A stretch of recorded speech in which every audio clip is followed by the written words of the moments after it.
les planchers avec poutrelles et ourdis.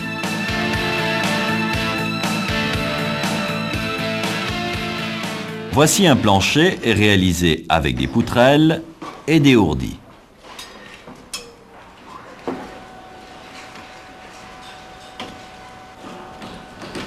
Différents types de planchers existent avec poutrelles en béton armé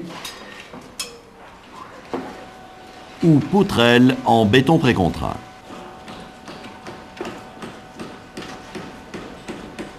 Il existe plusieurs types de ourdis. Ourdis ciment,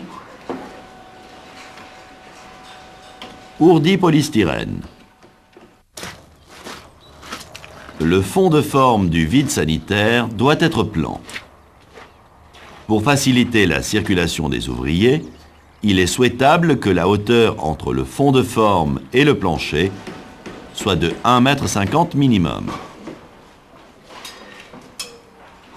La charge est répartie sur une semelle en bois réglée de niveau.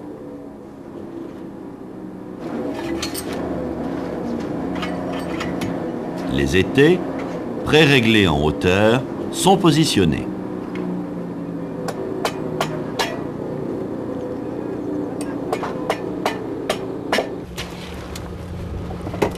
La filière est posée à plat dans le cas d'ourdis polystyrène.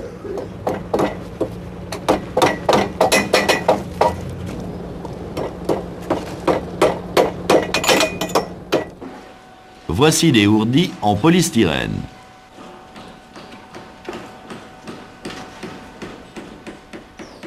Lors du coulage, le polystyrène ne se déforme pas sur la filière posée à plat. Ici, le bastin est à champ.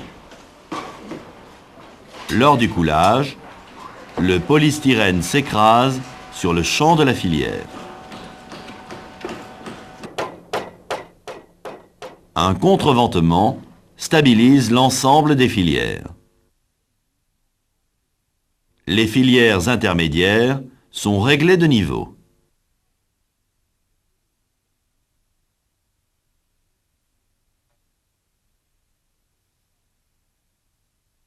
Le départ de la première poutrelle est tracé à partir du plan.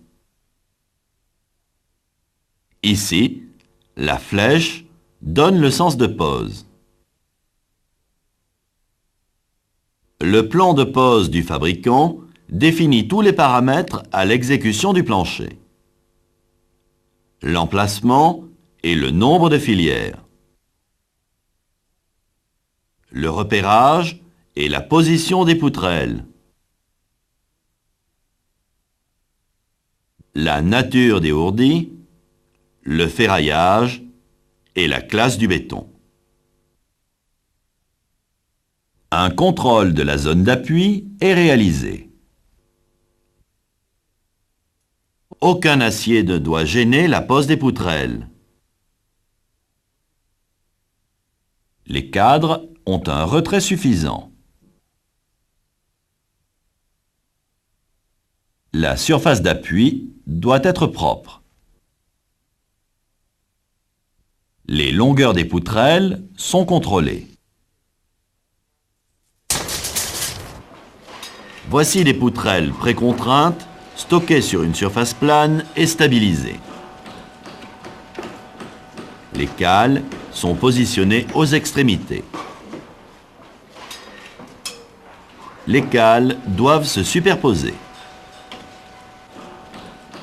Voici des poutrelles en béton armé. Des calages intermédiaires sont nécessaires.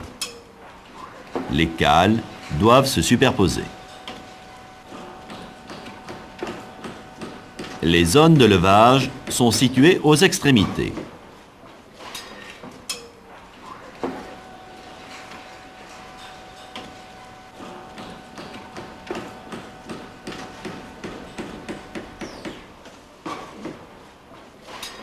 Il est interdit de lever dans la zone centrale, ici en rouge.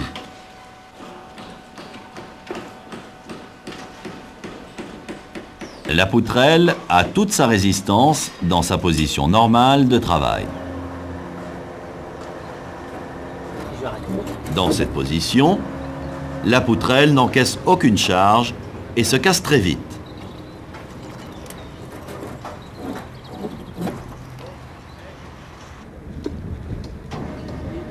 Les éventuels points faibles doivent être détectés avant la mise en œuvre. Les aciers provoquent des blessures graves. Il ne faut pas quitter des yeux la poutrelle en mouvement et se tenir toujours sur le côté.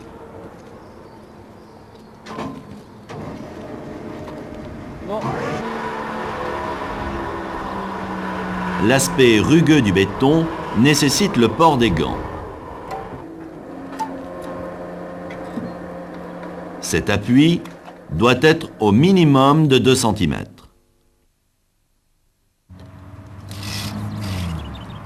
L'ouvrier trace l'intervalle entre 2 poutrelles.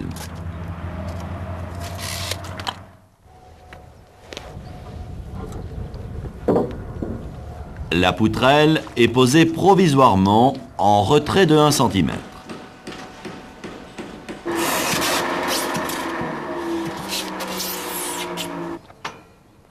Un ourdi abîmé doit être éliminé.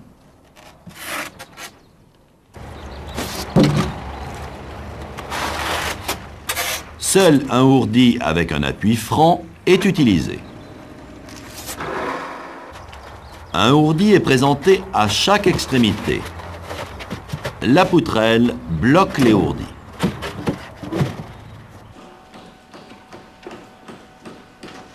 Les ourdis doivent être bien bloqués entre les poutrelles. Les ourdis sont fragiles, certains peuvent se casser sous le poids d'une personne. Il faut marcher sur la poutrelle ou mettre dès que possible un cheminement, ici des planches. Le recouvrement des chaînages doit être suffisant.